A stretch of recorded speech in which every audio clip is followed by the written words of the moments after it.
મિત્રો, આ એક સત્ય ઘટના છે. થોડો સમય કાઢીને આ ઘટનાને અંત સુધી જરૂરથી સાંભળજો.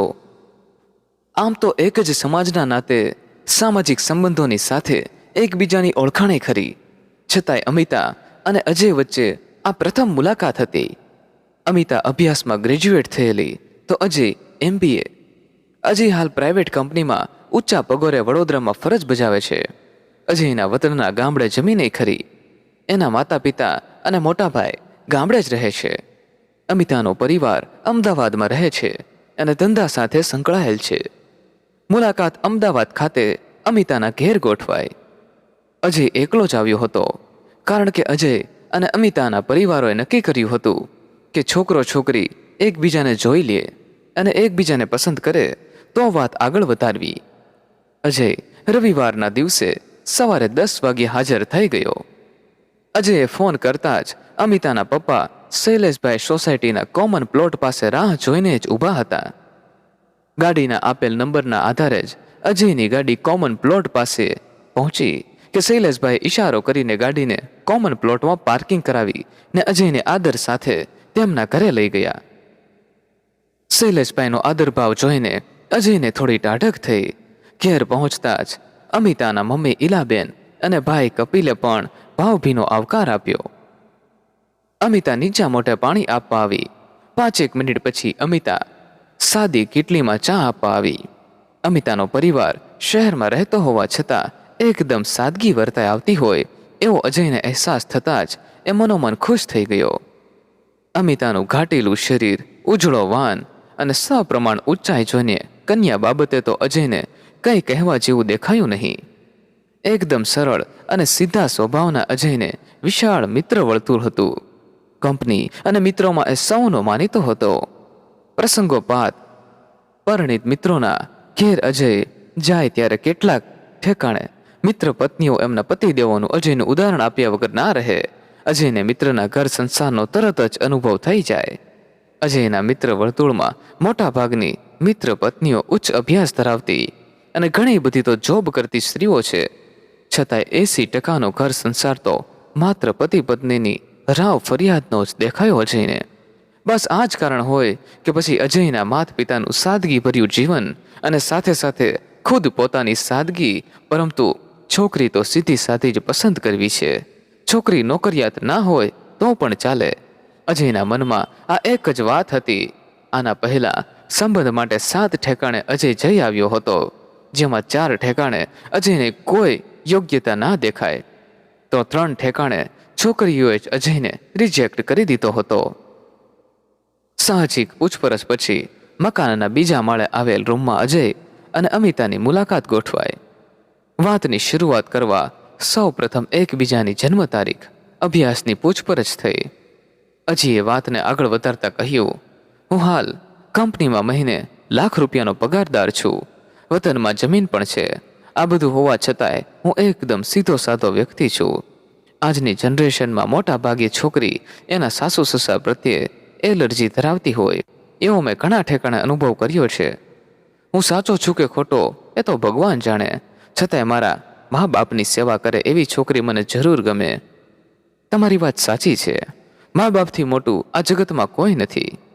સાચું કહું તો મને પણ સાદગી ગમે. મારી આનાકાની છતાંય મારી ફ્રેન્ડે આ મેકઅપનો લપેડો લગાવી દીધો છે. અમદાવાદમાં રહીએ છીએ, પરંતુ ક્યારે મૂવી જોવા જઈએ તોય કપિલભાઈ સાથે આવે ત્યારે જ.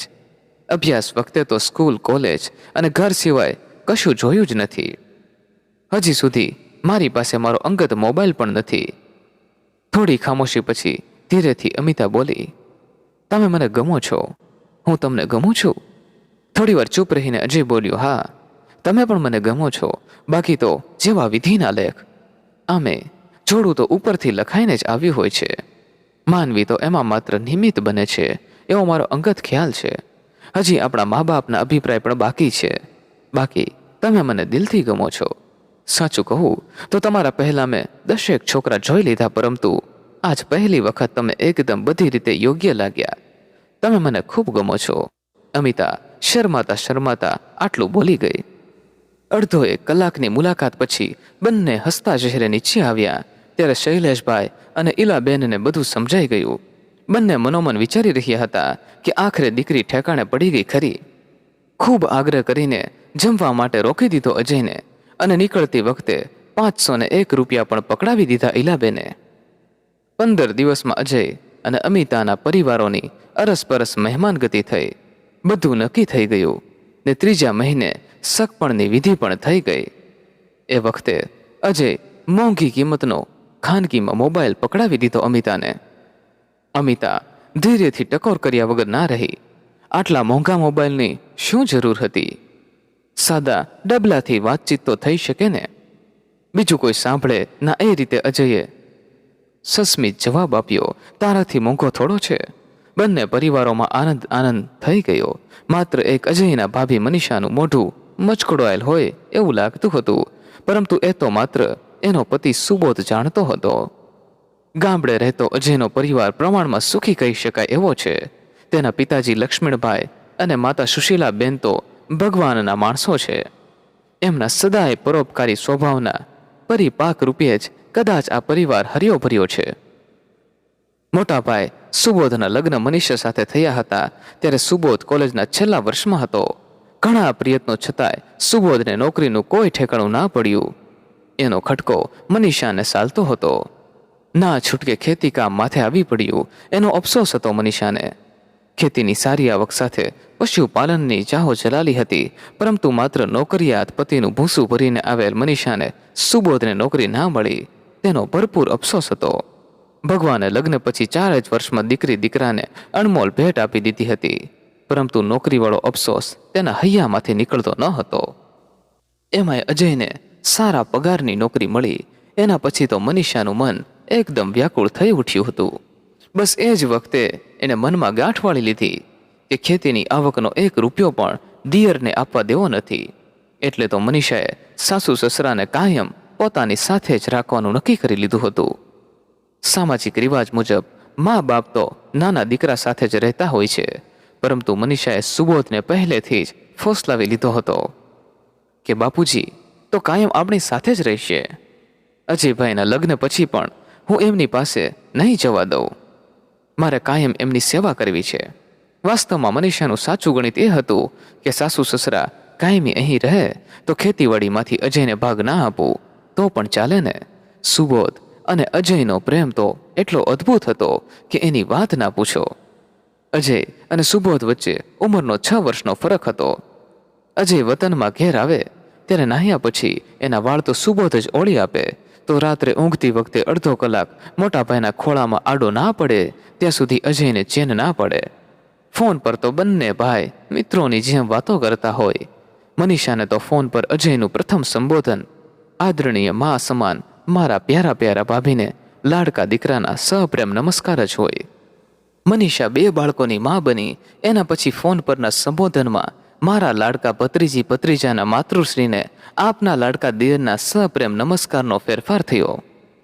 ભલા આટલી અઢળક લાગણીઓનો લઘુતા ગ્રંથિથી પીડાતી અંગત સ્વાર્થથી ઘેરાયેલ મનીષા પૂરેપૂરો લાભ ના ઉઠાવે તો બધું નકામું. શાંત સ્વભાવનો સુબોધ તો કાયમ મનીષાની મધલાળ ભરી વાતોમાં હાય હા જ કરીએ જાય.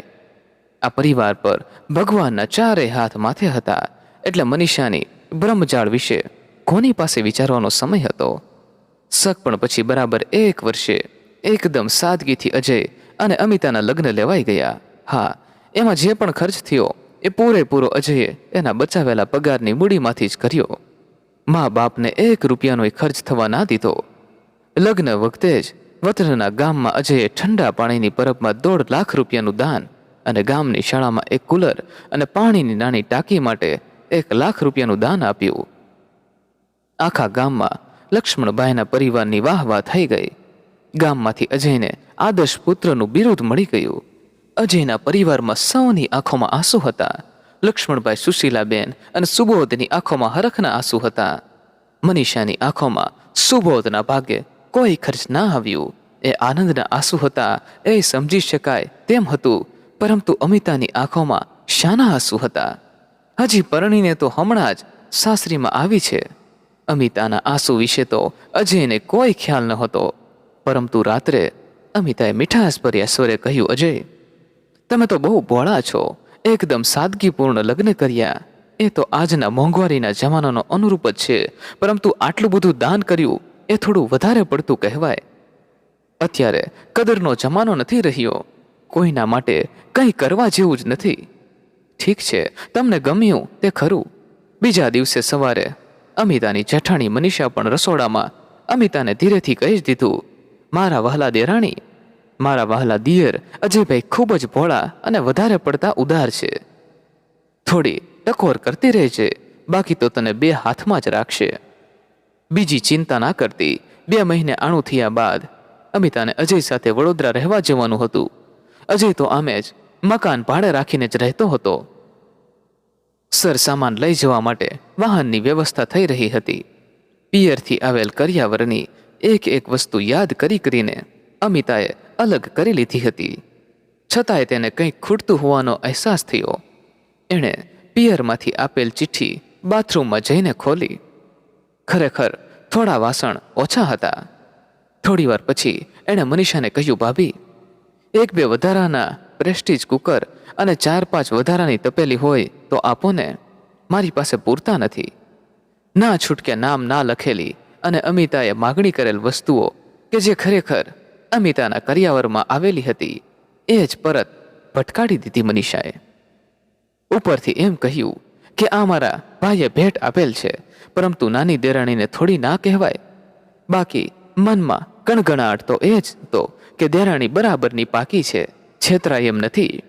વિવિધ પ્રસંગોમાં લાખોનો ખર્ચો કર્યા પછી 2-4 ખૂટતા વાસણો કે જેની કિંમત પૂરા 500 રૂપિયા પણ નહોતી, છતાંય એની માટે આડોશ પાડોશના ઝઘડો કરનાર સ્ત્રીઓની સંખ્યા પણ ક્યાં ઓછી હોય છે.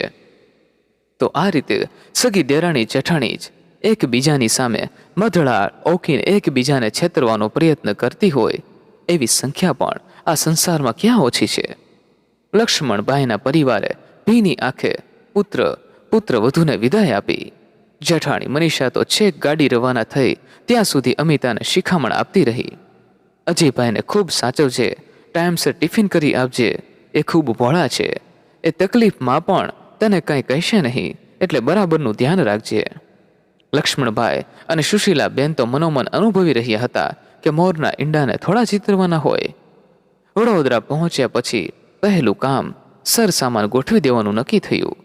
રવિવાર હોવાથી મોડી રાત સુધી બંને જણ મથતા રહ્યા.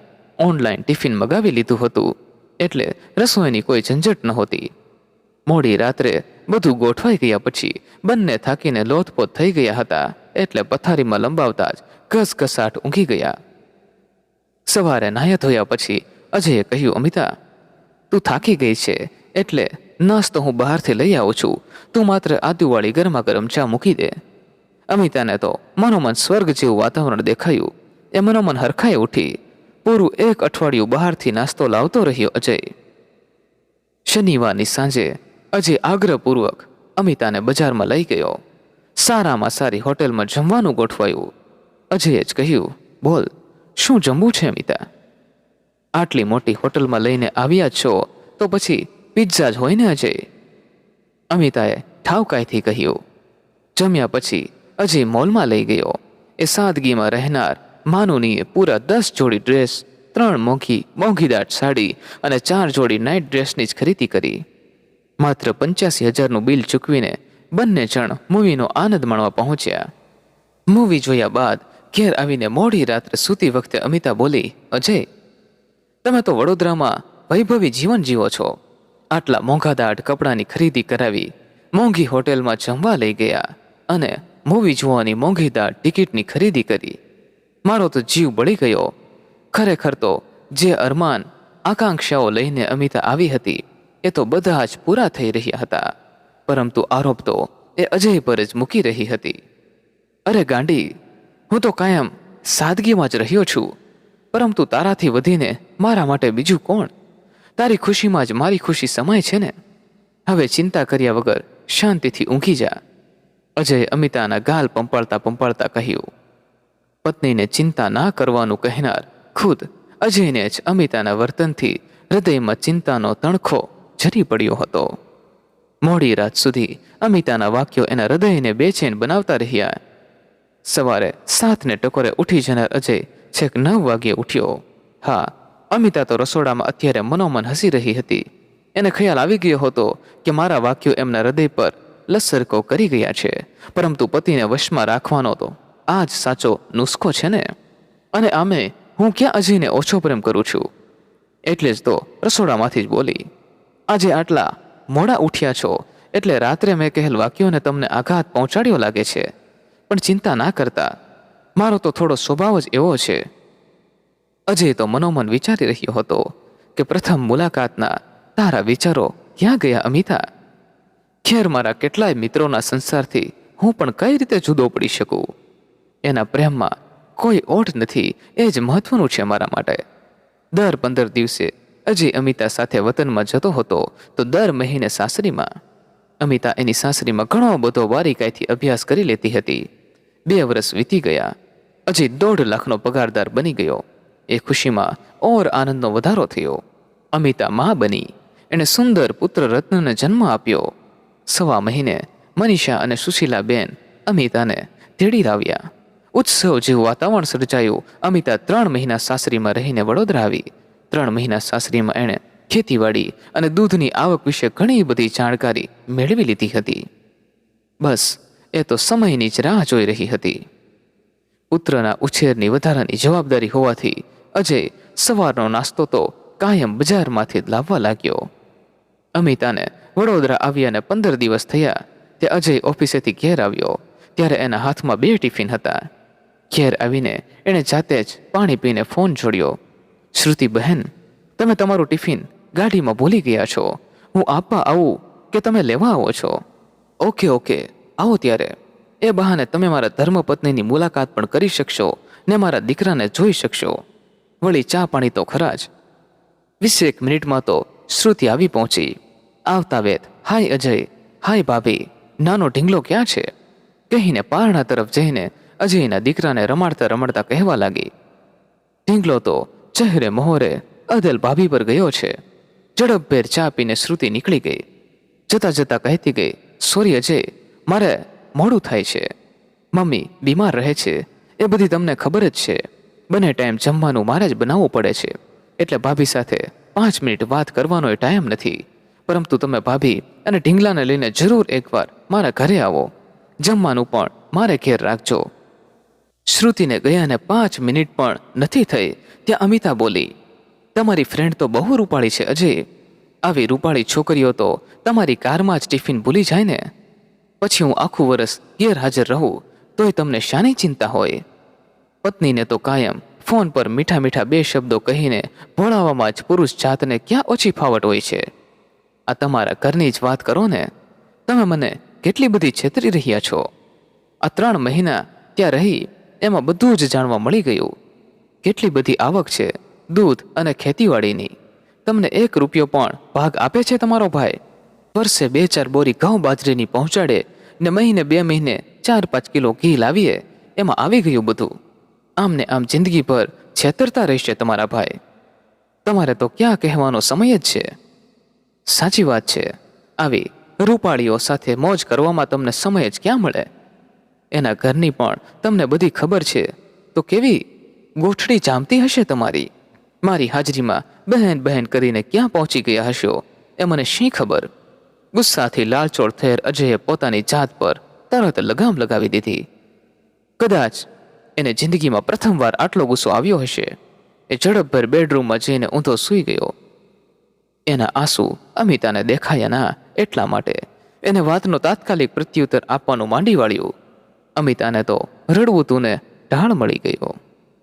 એ બબડતી રહી, ચોરીમાં પકડાયેલ માણસ શું જવાબ આપે? સાચી વાત કરો તો બળતરા થઈ, પરંતુ વાતનો જવાબ નહીં મળે ત્યાં સુધી છોડવાની નથી. અડધો 1 કલાક વીતી ગયો ત્યાં અમિતા જ બોલી, આ છોકરાનો વિચાર તમને આવે છે કે નહીં?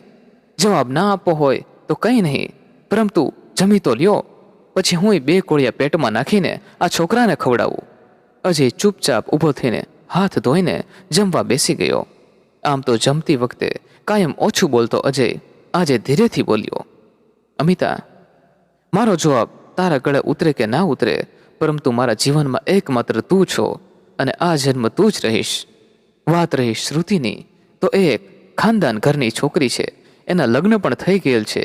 એનો પતિ સીએ છે અને એના સસરા એમડી ડોક્ટર છે. હા, શ્રુતિનો પરિવાર મધ્યમ વર્ગનો જરૂર છે. શ્રુતિ મહિને ₹1,00,000 પગારદાર છે.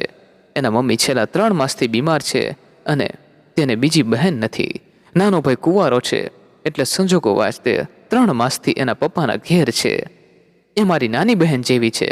વાત રહી આપણા પરિવારની, તો ખેતીની અને દૂધની આવક વર્ષે 5-6 લાખથી વધારે નથી, જ્યારે હું વર્ષે 18 લાખની કમાણી કરું છું.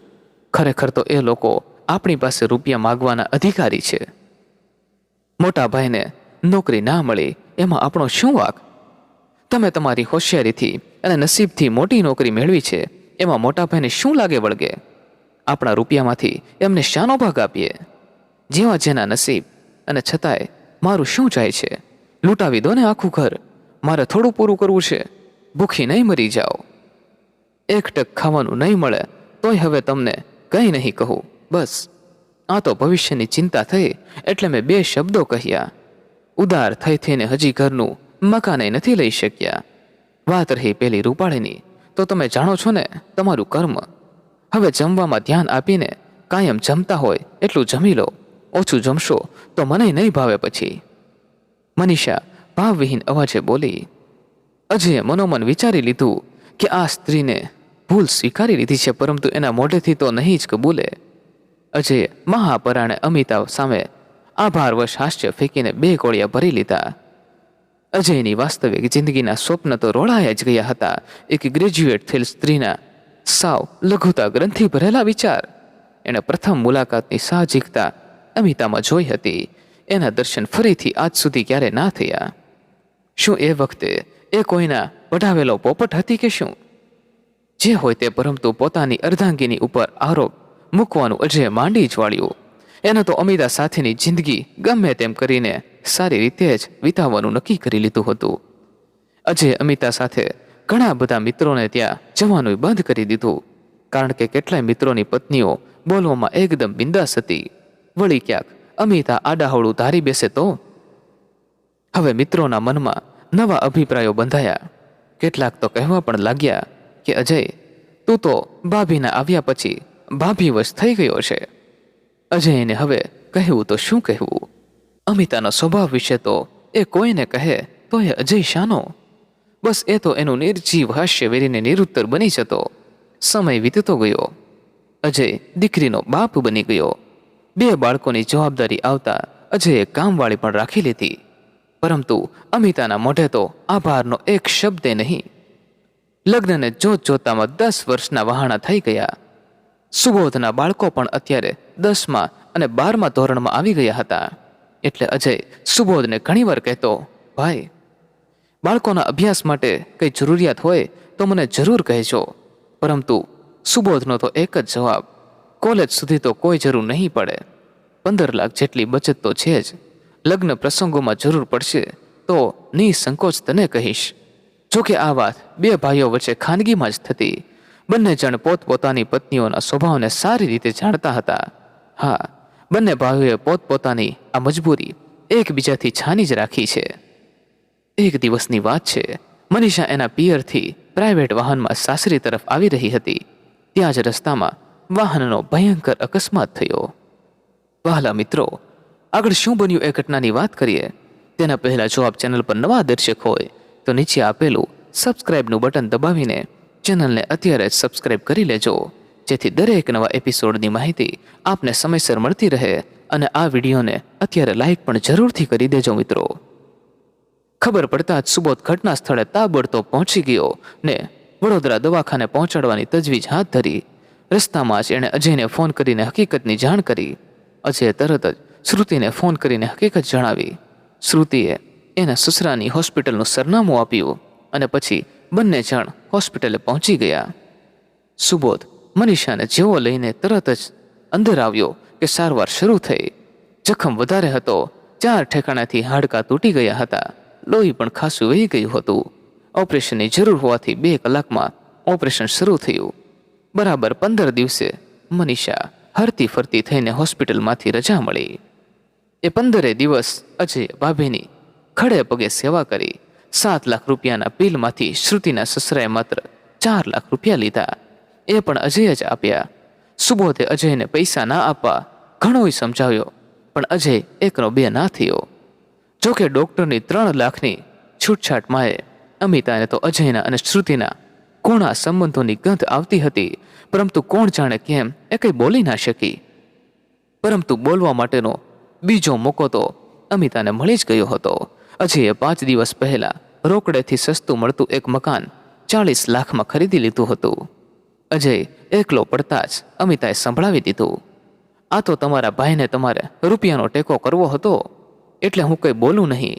એના માટે મકાન ખરીદીને મને ચૂપ કરવા માગો છો, પણ મારે શું?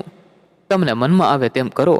મારી લાયકાત તમારી આગળ કેટલી છે એ બધી ખબર છે મને.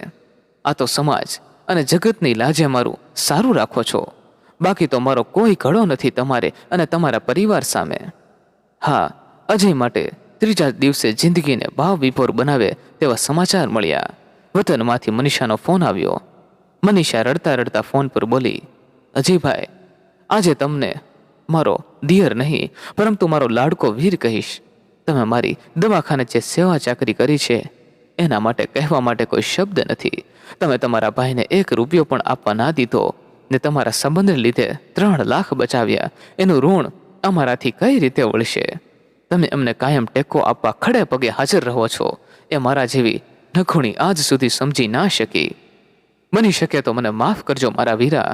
અજયે ભાભીને ભાવસભર સાંત્વના આપીને માંડ માંડ છાના રાખ્યા. સાથે સાથે અજયે પ્રભુનો પહાડ પરના મનોમન વિનંતી કરી, હે પ્રભુ, મારા ભાભીને તો નિર્મળ મનમાં બનાવી દીધા. મારા ધર્મપત્ની માટે પણ એક ઉપકાર કરો પ્રભુ. અજય માટે તો બોલે એ 2 ખાય એ જ જીવન મંત્ર હતો. એમને એમ લગ્ન જીવનના 3 દાયકા વીતી ગયા. સુબોધના બંને બાળકો પણ નોકરીઓમાં સેટલ થઈ ગયા. બંનેના લગ્ન પણ લેવાઈ ગયા. અજયે જરૂરી મદદ પણ કરી. પોતાના બંને બાળકો પણ લગ્ન ઠરીને ઠરીઠામ થઈ ગયા. દીકરો સૌર્ય ડોક્ટર બની ગયો. પુત્ર વધુ ગરિમા પણ ડોક્ટર જ છે. તો દીકરી આર્યા કોમ્પ્યુટર એન્જિનિયરને જમાય સિવિલ એન્જિનિયર. આટલી સુખની છોડો વચ્ચે પણ અમિતાના સ્વભાવમાં કોઈ પરિવર્તન ના આવ્યું તે ના જ આવ્યું. હવે તો આ સ્વભાવથી બંને બાળકો અને પુત્ર વધુ પણ ક્યાં જાણ્યા હતા. સૌએ આ સ્વભાવનો સહર સ્વીકાર કરી લીધો હતો. ખાનદાની સંસ્કારો તો આનુવંશિક ઉતર્યા વગર થોડા રહે. એટલા તો પુત્ર અને પુત્ર વધુ અમિતા દિવસ કહે તો દિવસ અને રાત કહે તો રાત સ્વીકારી રહે, પરંતુ સામે બોલવાનું તો ક્યારેય નહીં. પપ્પા 30 વર્ષથી સહન કરી લેતા હોય તો આપણે થોડા વર્ષોએ સહન કરી ના શકીએ એમ માનીને પુત્ર અને પુત્ર વધુ તો અમિતા સામે એક હરફ પણ ના ઉચ્ચારે. જિંદગીના 55મા વર્ષે અમિતા પ્રથમવાર બીમાર પડી. બીમારી લાંબી ચાલી. આખરે રિપોર્ટોના આધારે નિદાન થયું. અમિતાની બંને કિડની ફેલ થઈ ચૂકી હતી. 10મા દિવસે ઓપરેશન કરવાનો નિર્ણય લેવાયો. અમિતાના શરીરમાં 1 કિડનીનું પ્રત્યારોપણ થઈ ગયું હતું. અમિતા ભાનમાં આવી ત્યારે એણે ધીરે ધીરે સૌની સામે નજર કરીને હાસ્ય વેર્યું. અમિતાને અજય ક્યાંય ના દેખાયો. પુત્ર અને પુત્રવધુ અને દીકરી જમાય તેમજ અમિતાનો ભાઈ અને મનીષા તેમજ સુબોધ ત્યાં હાજર હતા. સૌના મોં પર ખુશી હતી. અમિતા થોડી અકળાઈને ધીમેથી બોલી, દીકરા સૌર્ય, તારા પપ્પા ક્યાં છે? આજે ઓફિસે ગયા છે કે શું? સૂર્ય ઝડપભેર પ્રત્યુત્તર આપતા બોલ્યો, ના ના મમ્મી, મારા પપ્પા ઓફિસે નથી ગયા, પરંતુ તારી સેવામાં ખડે પગે હાજર રહ્યા. એમાં બીમાર પડી ગયા છે. તાવ, શરદી અને ખાંસીના લીધે બીજી હોસ્પિટલમાં દાખલ છે. 3 દિવસે રજા મળશે. લાંબી ચિંતા જેવું નથી. તું ચિંતા ના કરતી. ના દીકરા, હું એ બાબતની ચિંતા ક્યારેય ના કરું. તારા પપ્પાની મને ખબર છે. લાગ આવે તો મારી બીમારીઓમાંથી ખુદ બીમારીનું બહાનું કાઢીને છટકી જાય એવા છે. અમિતા હસતા હસતા ધીરે ધીરે બોલી. વળી કંઈક યાદ આવતા ફરીથી ધીરે ધીરે બોલી, પણ મને દાનમાં કિડની કોણે આપી શૌર્ય? મમ્મી, એક બ્રેન ડેડ દાનવીરની કિડની તને મેચ થઈ ગઈ. શૌર્ય ફટાફટ મમ્મીને જવાબ આપી દીધો. બરાબર 3જા દિવસે અમિતાને હોસ્પિટલમાંથી રજા મળી ગઈ. બધા ઘેર આવ્યા તો અજય પણ હાજર. અમિતા ઘડી પર અજયને ચૂપચાપ જોઈ રહી. છેવટે સ્વભાવ મુજબ બોલી, તમને મારી ક્યાં થોડીએ પડી છે? માંદગીનું બહાનું કાઢીને મારી પાસેથી છટકી ગયા ને અહીં ઘેર તો એકલા એશો આરામ કરી રહ્યા છો. સારું થાજો એ કિડનીનું દાન કરાવનાર કે મને નવી જિંદગી આપી, બાકી તમે તો મને મારી નાખવાની જ ફિરાકમાં હશો. અમિતાના ધગધગતા અંગારા જેવા વાક્યોએ સૌની આંખો ભેજવી દીધી. સૌ કોઈ અમિતાને પ્રત્યુત્તર આપવા તલપાપડ હતા, પરંતુ એના સંસ્કારો એમને રોકી રહ્યા હતા. હવે કોઈ જોખમ નથી એ યાદ આવતા જ સૂર્યની પત્ની ગરીમાંથી હવે બોલ્યા વગર ના રહેવાયું. એ ચોધાર આંસુ સાથે રડતા રડતા બોલી, મમ્મી, હવે મારે 2 શબ્દો કહેવા છે. એ 2 શબ્દો શાંતિથી સાંભળીને પછી મનમાં કોઈ આવેગ ના લાવો એવી 2 હાથ જોડીને વિનંતી કરું છું તમને. બોલ બોલ વહુ, હવે તો હું ઘોડા જેવી છું, હવે મને કંઈ નહીં થાય. રડતી બંધ થઈને જે કહેવું હોય તે 2 ધડક કહી દે. અમિતા ઉત્સુકતાથી બોલી, તો સાંભળો મમ્મી, તમને કિડની દાનમાં આપનાર પપ્પા જ છે. તેમની કિડની તમને મેચ થતી હતી. પપ્પાએ અમને બધાને સોગંદ આપીને સમજાવી દીધા હતા કે મારી અમિતા સંપૂર્ણ સ્વસ્થ ના થાય ત્યાં સુધી એને કોઈ વાતની જાણ ના કરતા. એ બહારથી જેટલી કઠોર છે એટલી જ અંદરથી ઢીલી. કહેતા કહેતા ગરિમાની આંખો ચોધાર આંસુએ ફરીથી ઉભરાઈ ગઈ. ત્યાં ઉભેલ સૌ કોઈ રડી રહ્યા હતા. અમિતા ટગર ટગર અજયને જોઈ રહી હતી. અજય પણ અત્યંત ભાવવાહી ચહેરે અમિતાને જોતો રહ્યો.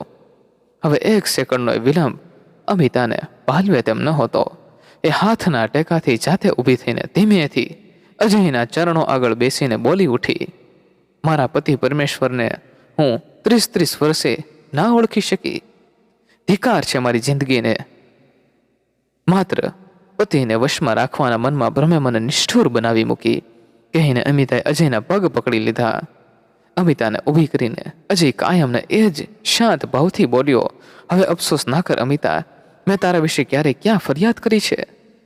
ને આપણે હજી જિંદગી જીવવાની બાકી છે. એ સાથે જ ઉભેલી મનીષાના મોઢેથી ડૂસકું નીકળી ગયું. એ મનોમન બોલી રહી હતી, અરે રે, જે દિયરે એની આખી જિંદગી પત્ની સુખ નથી ભાળ્યું એવા લક્ષ્મણ સરીખા દિયરને મેં હેરાન કરવામાં ક્યાં પાછી પાની કરી હતી. આંખમાંથી નીકળે અશ્રુ ધોધને સાડીથી લૂછીને મનીષા પણ દિયરને ભેટી પડી.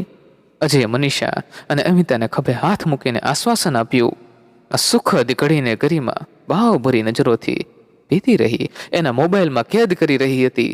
અને વૃદ્ધાવસ્થાના કારણે ગામડે બેઠેલ લક્ષ્મણભાઈ અને સુશીલા બેનનો પરિવાર આજે ખરા અર્થમાં ભર્યો ભાદર્યો લાગતો હતો. અજય અને અમિતાના સંસાર જીવની ગાડી ખરા અર્થમાં પાટા પર ચડી ગઈ અને બિલકુલ તંદુરસ્ત હાલતમાં બીજા 2 દશકા સુધી પૂરપાઠ દોડતી રહી.